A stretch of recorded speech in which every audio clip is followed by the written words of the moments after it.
The Silvery Bridge. A few years after that Prague encounter, I moved to France, where, as chance would have it, Carlos Fuentes was the ambassador from Mexico.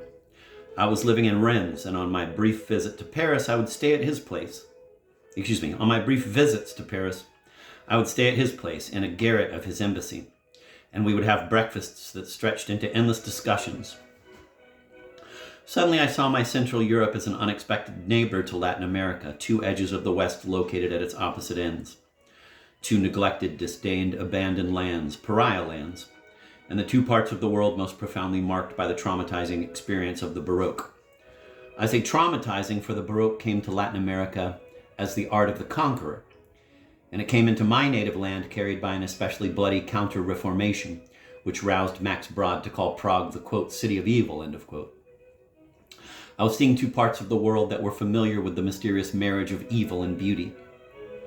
We would talk, and a bridge, silvery, light, quivering, shimmering, formed like a rainbow over the century between my little Central Europe and the immense Latin America, a bridge that linked Matyas Braun's ecstatic statues in Prague to the mad churches of Mexico. And I thought, too, about another affinity between our two homelands. They held key positions in the evolution of the 20th century novel. First, the Central European novelists of the 1920s and 30s. Carlos called Brock's Sleepwalkers the greatest novel of the century. Then, some 20 or 30 years after, the Latin American novelists, my contemporaries. One day I discovered the novels of Ernesto Sabato and The Exterminating Angel, 1974, which overflows with thinking like the books of the two earlier Viennese. He says explicitly that in the modern world, abandoned by philosophy and splintered by hundreds of scientific specialties, the novel remains to us as the last observatory from which we can embrace human life as a whole. A half century before him, on the other side of the planet, the Silvery Bridge was still vibrating above my head. The Braque of the Sleepwalkers, the Musel of the Man Without Qualities, thought that same thought. At the time the Surrealists were elevating poetry to the topmost rank of the arts, those two were awarding that supreme place to the novel. Part 4. What is a novelist? To understand, we must compare. When Hermann Braque wanted to block out a character, he first seized on the character's essential position and then progressed to his more individual traits. From the abstract, he moved to the concrete. Esch is the protagonist of the second novel of the Sleepwalkers. In essence, Braque says he is a rebel. What is a rebel? The best way to understand the phenomenon, Braque goes on to say, is by comparison. Braque compares the rebel to the criminal. What is a criminal? A conservative who relies on the present order and wants to join it, who considers his thefts and his frauds to be professional activity that will make him a citizen like everyone else. The rebel, by contrast, fights the established order to bring it under his own domination. Esch is not a criminal. Esch is a rebel. A rebel like Martin Luther, Braque says. But why am I discussing Esch? It's the novelist who interests me. And to whom shall we compare the novelist?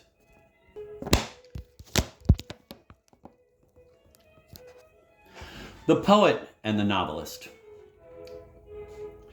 To whom shall we compare the novelist? To the lyric poet. The content of lyric poetry, Hegel says, is the poet himself.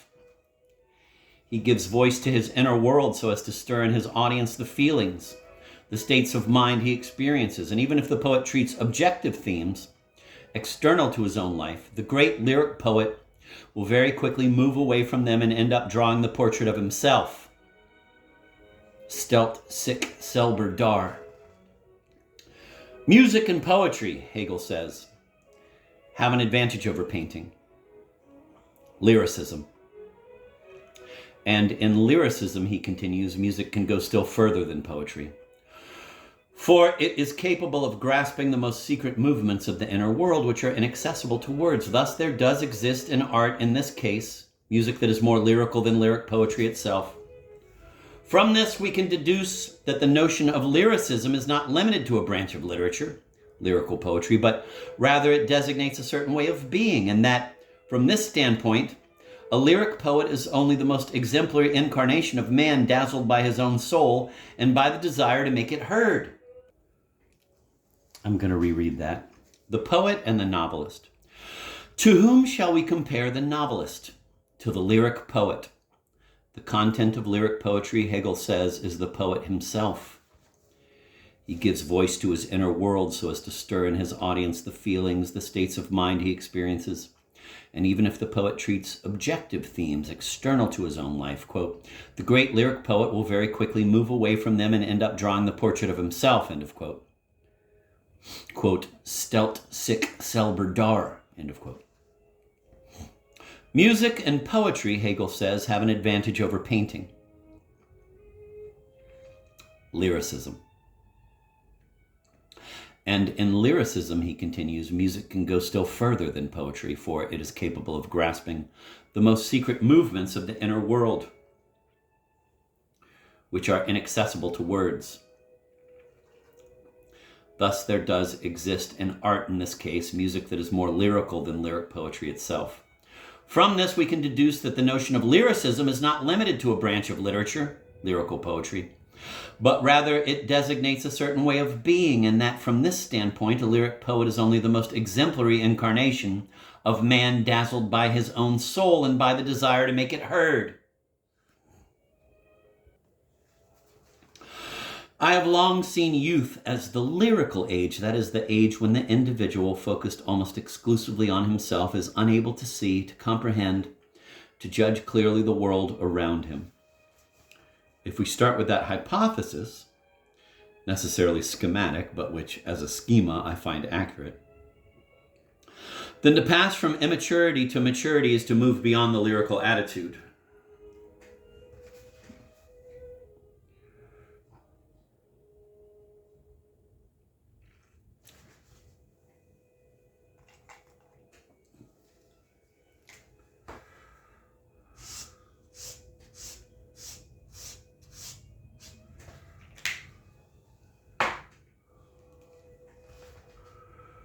If I imagine the genesis of a novelist in the form of an exemplary tale, a myth, that genesis looks to me like a conversion story, Saul becoming Paul, the novelist being born from the ruins of his lyrical world.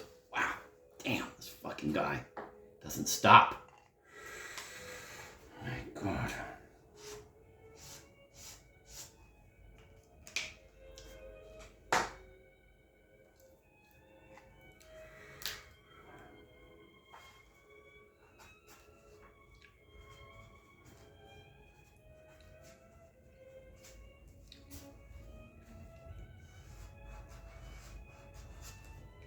Shit.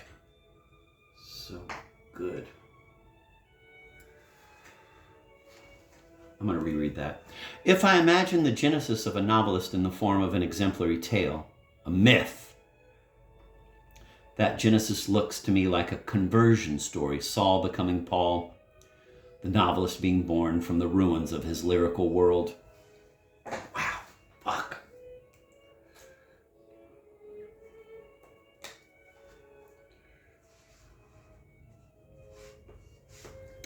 A conversion story.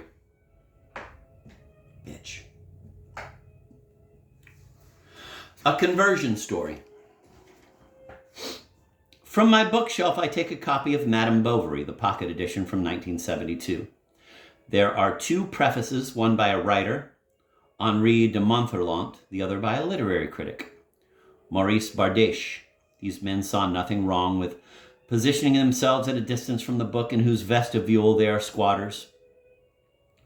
Says Montherlant, quote, neither wit, nor freshness of idea, nor alacrity in the writing, nor unexpected soundings of the depths of the human heart, nor expressive discoveries, nor nobility, nor humor.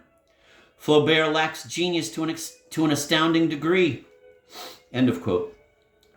No doubt he goes on, one might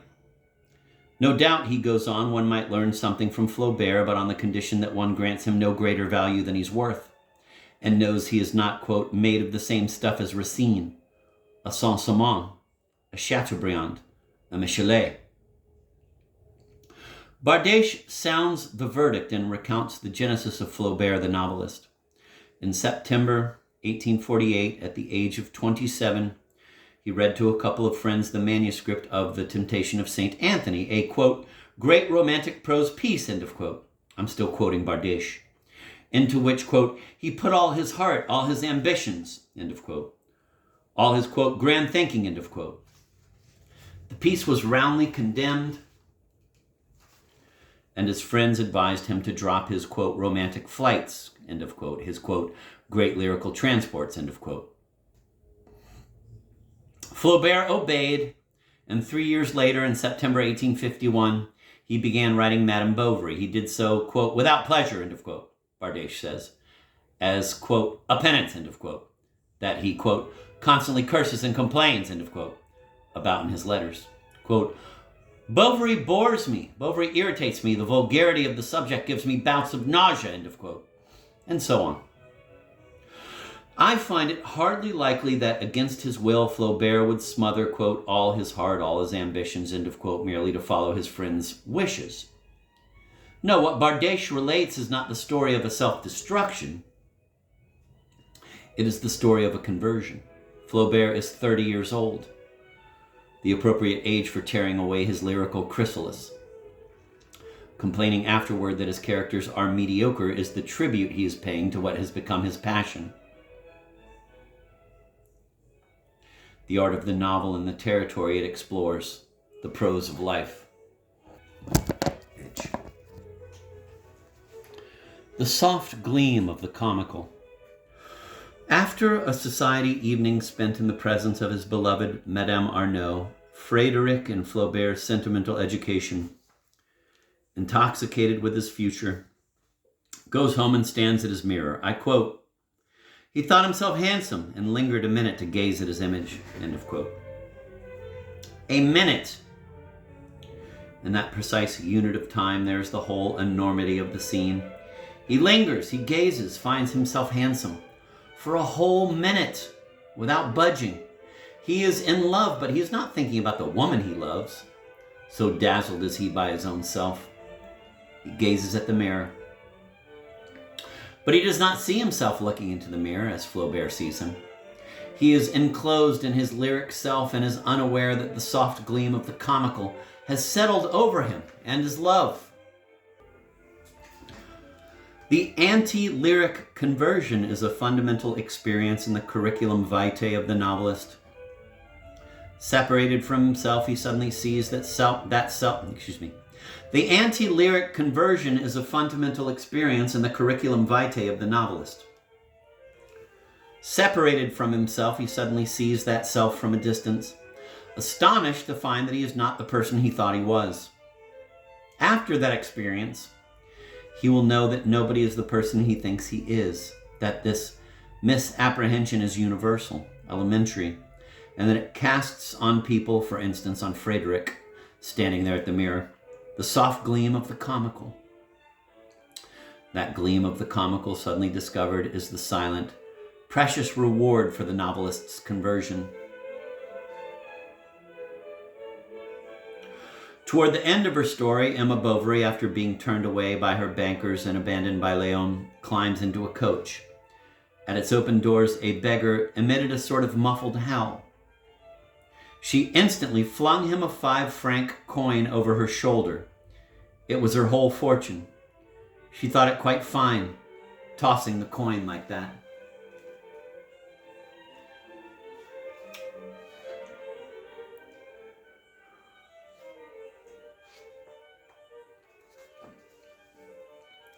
It really was her whole fortune. She was coming to the end. But the last sentence, which I put in italics, reveals what Flaubert saw very well, but Emma was unaware of. She did not merely make a generous gesture. She was pleased with herself for making it. Even in that moment of genuine despair, she did not miss the chance to display her gesture innocently, wishing to look fine for her own sake. A gleam of tender irony will never leave her, even as she progresses toward the death that is already so near. The Torn Curtain. A magic curtain woven of legends hung before the world. Cervantes sent Don Quixote journeying and tore through the curtain. The world opened before the knight-errant in all the comical nakedness of its prose. Like a woman who has applied her makeup before hurrying to her first tryst, the world, when it rushes toward us at the moment of our birth, is already made up, masked, reinterpreted, and the conformists won't be the only ones fooled. The rebel types, eager to stand up against everything and everyone, will not realize how obedient they themselves are. They will rebel only against what is interpreted or pre-interpreted as worthy of rebellion.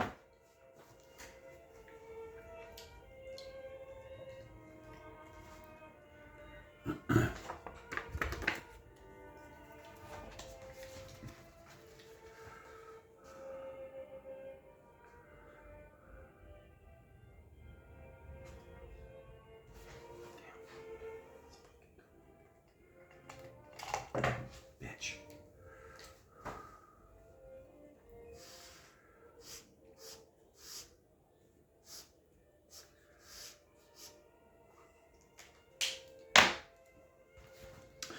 Delacroix, for his famous painting, Liberty Leading the People, copied the setting from The Curtain of Pre-Interpretation. A young woman on a barricade, her stern face, her naked breast inciting fear. At her side, an oaf with a pistol. Little as I care for this picture, it would be absurd to exclude it from what we call great painting. But a novel that glorifies such conventional poses as these, such hackneyed symbols, does exclude itself from the history of the novel. For it is by tearing through the curtain of pre-interpretation that Cervantes set the new art going. His destructive act echoes and extends to every novel worthy of the name. It is the identifying sign of the art of the novel. Fame. In the Hugoliad, a 1935 pamphlet against Victor Hugo, the playwright Eugene Ionesco, who was 26 and still living in Romania, wrote, quote, "The characteristic of the biography of famous men is that they wanted to be famous. The characteristic of the biography of all men is that they did not want to be, or they never thought of being, famous men. A famous man is disgusting," end of quote. Let us try to sharpen the terminology. A man becomes famous when the number of people who know him is markedly greater than the number he knows. The recognition enjoyed by a great surgeon is not fame. He is admired not by a public, but by his patients, by his colleagues. He lives in equilibrium. Fame is a disequilibrium. There are professions that drag it along behind them necessarily, unavoidably. Politicians, supermodels, athletes, artists. Artists' fame is the most monstrous of all, for it implies the idea of immortality.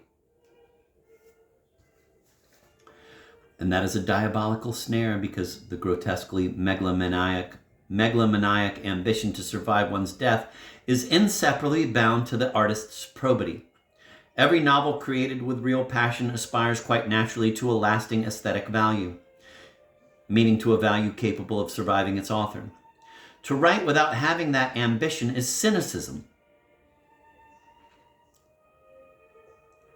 A mediocre plumber may be useful to people, but a mediocre novelist who consciously produces books that are ephemeral, commonplace, conventional, thus not useful, thus burdensome, thus noxious, is contemptible. This is the novelist's curse. His honesty is bound to the vile stake of his megalomania. They killed my Albertine, 10 years older than I. Ivan Blatny, dead for years now, is the poet I most admired when I was 14. In one of his collections, a certain line kept recurring with a woman's name in it. Albertinko T, which means Albertine, you. It was an allusion to Proust's Albertine. Of course, that name became for me, as an adolescent, the most captivating of all female names. All I knew of Proust was the spines of the 20 or so volumes of In Search of Lost Time in Czech translation lined up in a friend's bookcase. Because of Blatny, because of his Albertinko T, one day I plunged into them. When I got to the second volume, Proust's Albertine imperceptibly became entangled with my poet's Albertine. Czech poets adored Proust's work but did not know his biography. Ivan Blatny did not know it, and it was actually fairly late when I myself lost the privilege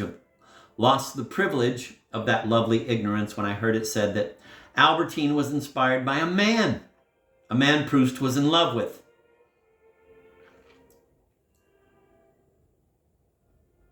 But what are they talking about? No matter who inspired her, man or woman, Albertine is Albertine, and that's that. A novel is the product of an alchemy that turns a woman into a man into a woman, sludge into gold, an anecdote into drama. That divine alchemy is what makes for the power of every novelist, the secret, the splendor of his art.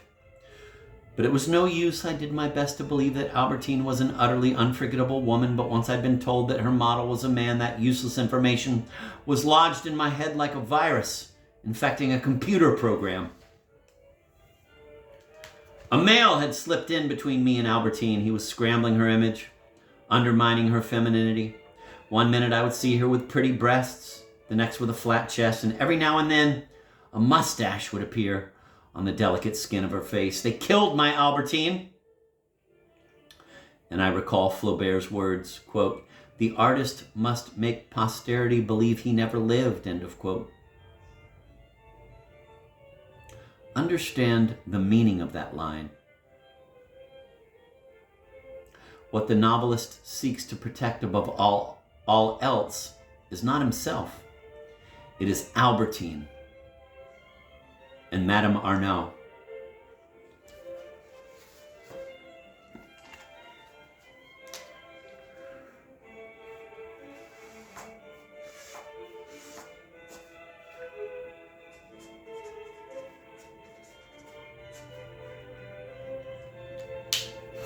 I'm going to reread those sentences. They killed my Albertine, and I recall Flaubert's words, quote, "The artist must make posterity believe he never lived," end of quote. Understand the meaning of that line. What the novelist seeks to protect above all is not himself. It is Albertine and Madame Arnaud. He's a great.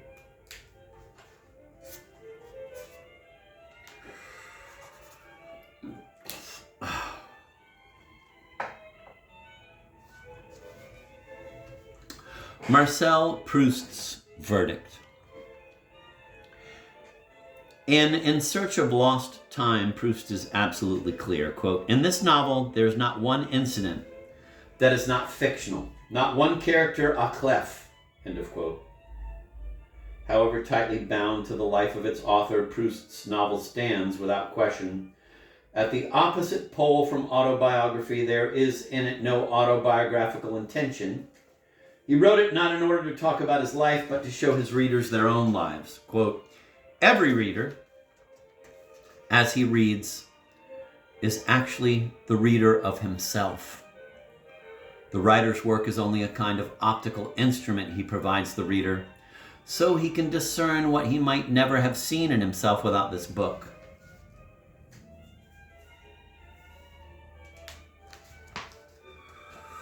The reader's recognition in himself of what the book says is the proof of the book's truth," end of quote. Those lines of Proust's define not only the meaning of the Proustian novel, they define the meaning of the very art of the novel. The ethic of the essential. Bardèche sums up his verdict on Madame Bovary, quote, "Flaubert missed his calling as a writer, and is that not basically the judgment of so many Flaubert admirers who end up telling you, quote, 'Oh, but if you read his correspondence, what a masterwork, what an exciting man it reveals,' end of quote." I, too, often reread Flaubert's letters, eager to know what he thought about his art and that of other writers. Still fascinating as the correspondence can be, it is neither a masterwork nor a work, because, quote, "the work," end of quote, the oeuvre, it's not simply everything a novelist writes, notebooks, diaries, articles. It is the end result of long labor on an aesthetic project.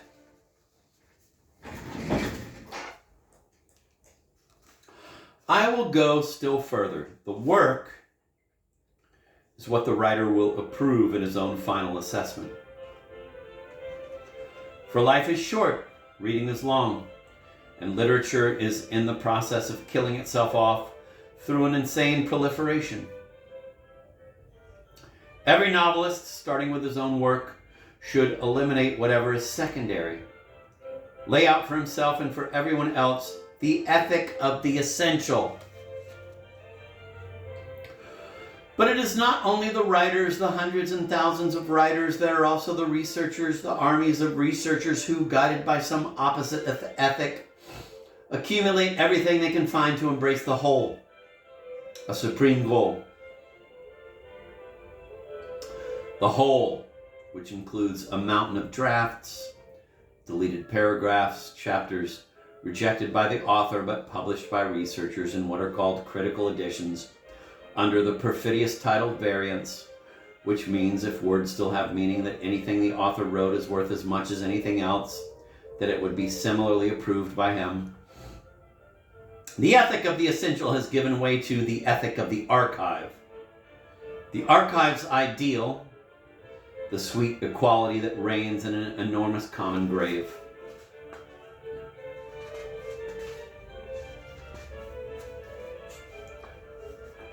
Reading is long, life is short. I am chatting with a friend, a French writer. I urge him to read Gombrowicz.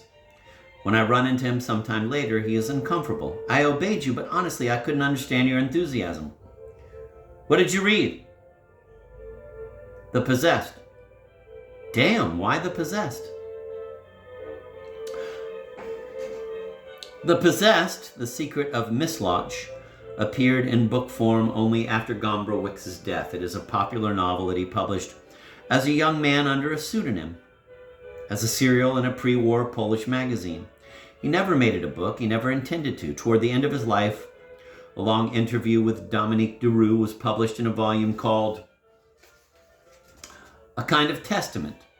In it, Gombrowicz discusses all of his work. All of it! One book after another. Not one word does he utter about The Possessed. I tell the fellow, you've got to read Ferdy Duke or Pornographia. He looks at me sorrowfully. My friend, the life ahead of me is growing short. The time I could spare your author is used up.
Oh, it's a nice one.